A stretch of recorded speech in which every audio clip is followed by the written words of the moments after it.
Hello guys, स्वागत है आप सबका। तो आज हम बात करेंगे वारी रिन्यूएबल्स की 1% की तेज़ी के साथ बंद रहा, 1468 के आसपास का हाई बनाया, क्यों यहाँ पर ये रजिस्ट्रेशन फेस किया।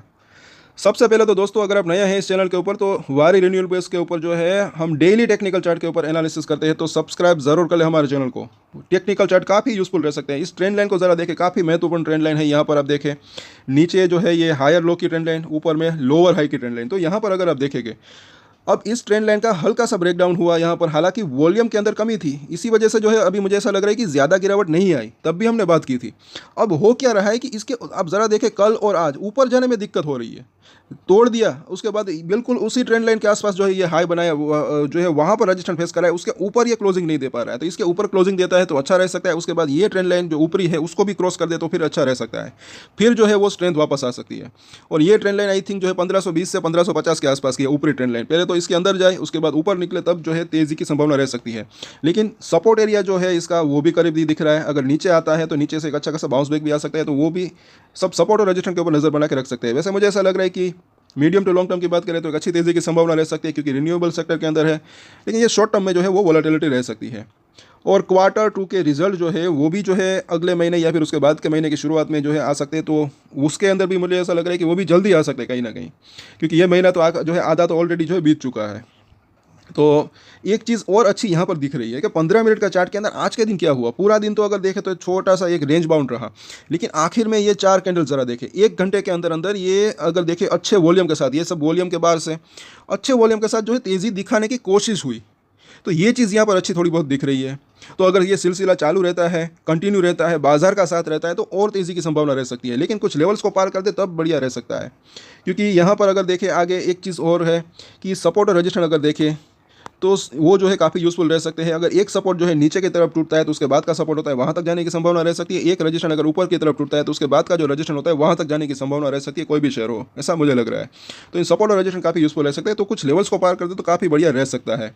एक तो जो है ये लेवल 5 वीक का मूविंग एवरेज और ये 9 हफ्ते का मूविंग एवरेज, दोनों को अगर पार कर दें अगले हफ्ते तो फिर वो स्ट्रेंथ वापस आ सकती है। क्योंकि जब से ये गिरावट शुरू हुई उसके बाद जो है इसके ऊपर ये जा नहीं पा रहा है। और यहाँ पर अगर देखें तो थोड़ी सी एक स्पिनिंग टॉप जैसी कैंडल बनी है, तो ये भी थोड़ी सी इंपॉर्टेंट दिख रही है। अब यहाँ पर ज़रा देखें, और ये जो जोन है ये कोई ऐसा वैसा जोन नहीं है। ये जब तेज़ी आ रही थी तब भी यहाँ पर कंसोलिडेशन हुआ था। ये वीकली चार्ट है, एक एक कैंडल पूरे हफ्ते की कैंडल है, 3-4 हफ्ते यहाँ पर कंसोलिडेशन हुआ, उसके बाद तेज़ी आई थी।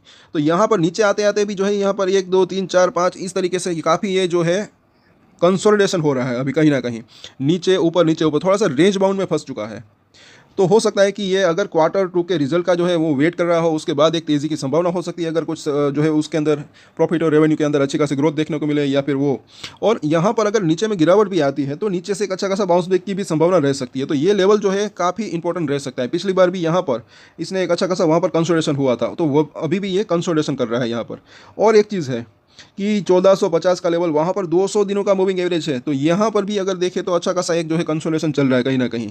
और आगे हम देखें बोलिंजर बैंक हो तो काफ़ी ये जो है छोटा दायरा हो चुका है इसका। निचली लाइन 1400 के आसपास, वहाँ पर इसको सपोर्ट मिल सकता है। मिडिल लाइन 1470 के आसपास, वो पहला रजिस्ट्रेशन एरिया हो सकता है। आज भी ट्रेंड लाइन की अगर बात करें तो रजिस्ट्रेशन वहाँ पर दिख रहा है। इसका जो बोलिंजर बैंक की मिडिल लाइन का भी रजिस्ट्रेशन वहाँ पर दिख रहा है। तो ये लेवल पार होता है जिस उसके बाद हमने जैसे कि बात की 1550 के आसपास का जोन, तो वो एक रजिस्ट्रेशन दिख रहा है। वो लेवल पार होता है फिर एक और तेज़ी की संभावना रह सकती है। एमएससीडी को देखें तो हल्की सी स्ट्रेंथ आज बढ़ी है। आज भी ग्रीन जो है ग्रीन कलर का बार बना है, कल के मुकाबले थोड़ा सा बड़ा। और आरएसआई को देखें तो 43 के आसपास है। अगर गिरावट भी आती है तो भी सपोर्ट एरिया वो करीब दिख रहा है। अगर आरएसआई 30 या फिर उससे नीचे जाता है तो वहाँ से एक अच्छा खासा बाउंस बैक की भी संभावना रह सकती है। अब यहाँ पर सपोर्ट और रजिस्ट्रेशन को हम देख लेते हैं। 1456 का प्राइस है। सोमवार की अगर बात करें तो मुझे ऐसा लग रहा है कि ऊपर में जो है ये 1500 तक जाने की कोशिश कर सकता है अगर बाजार का साथ रहता है, तो तेज़ी थोड़ी बहुत भी अगर रहती है तो। लेकिन यहाँ पर टिकता है या नहीं वो देखना बनता है। अगर टिक जाता है तो उसके बाद ये 1520 से लेकर 1550 इस जोन को, भले ही सोमवार मंगलवार, क्योंकि 5% की सर्किट लिमिट है आई थिंक, जहाँ तक मुझे याद है अब तक। तो ये लेवल अगर पार होता है तो अब इसके अंदर एक और जो है वो स्पाइक आ सकता है, वो स्ट्रेंथ वापस आ सकती है। अदरवाइज अगर ये लेवल 1480 से आई थिंक जो है एक रेंज की अगर बात करें 1480 से 1500 के लेवल को अगर पार नहीं कर पाता तो नीचे में जो पहला इसका सपोर्ट जोन जो है तकरीबन 1420 से लेकर एक तो 1380, ये एक रेंज में जो है पहला सपोर्ट इसको मिल सकता है। अगर ये रेंज ब्रेक होती है तब ये और नीचे जाने की संभावना रह सकती है। अदरवाइज जो है ये 1-2 दिन रेंज रह सकती है। 1380 अगर नीचे जो टूटता है तो उसके बाद जो है तकरीबन 1300 रुपये से लेकर 1240 से 1200 का लेवल, तो वो जो है इसका एक स्ट्रॉन्ग सपोर्ट का काम कर सकता है। ये लेवल थोड़े से दूर है, फिलहाल तो हम इसकी बात नहीं करेंगे, लेकिन ये एक जानकारी की बात है कि यहाँ पर जाने अगर ये आता भी है तो वहाँ से इसको एक अच्छा सपोर्ट भी मिलने की संभावना रह सकती है। सो कल या परसों इसके फंडामेंटल के ऊपर हम चर्चा करेंगे। तब तक के लिए आज जो है सिर्फ हमने टेक्निकल चार्ट की बात की, कल फंडामेंटल की भी हम बात करेंगे। और भी आपके कुछ सवाल है तो नीचे कमेंट जरूर करें। ज़्यादातर जो है हम कमेंट का जवाब वीडियोस के अंदर ही देने की कोशिश करते हैं। साथ साथ आज रात को या कल को हम लाइव भी आने की कोशिश करेंगे, तो वो भी वीडियो आप जो है ज़रूर देखिएगा। वहाँ भी आपके कुछ सवाल है तो आप पूछ सकते हैं, वहाँ पर भी हम जो है बात करेंगे। उसका नोटिफिकेशन जो है वो आपको मिल जाएगा, नोटिफिकेशन बेल जरूर ऑल कर लें और सब्सक्राइब तो ज़रूर कर लें अगर आपकी इसके अंदर होल्डिंग है। सो आज के वीडियो में इतना ही। और एक स्टैंडर्ड डिस्क्लेमर जो कि मैं हमेशा देता हूँ, आप कोई भी ट्रेड ले उससे पहले अपनी रिसर्च करें, अपने फाइनेंशियल एडवाइजर की सलाह ले, उसके बाद ही कोई डिसीजन ले, और डिसीजन ले तो उसकी जिम्मेदारी मैच्योरिटी के साथ खुद ही ले। ये वीडियो मैंने एजुकेशन पर्पस के लिए बनाई है, मेरी तरफ से कोई भी बाय या सेल की रिकमेंडेशन नहीं है। Thank you.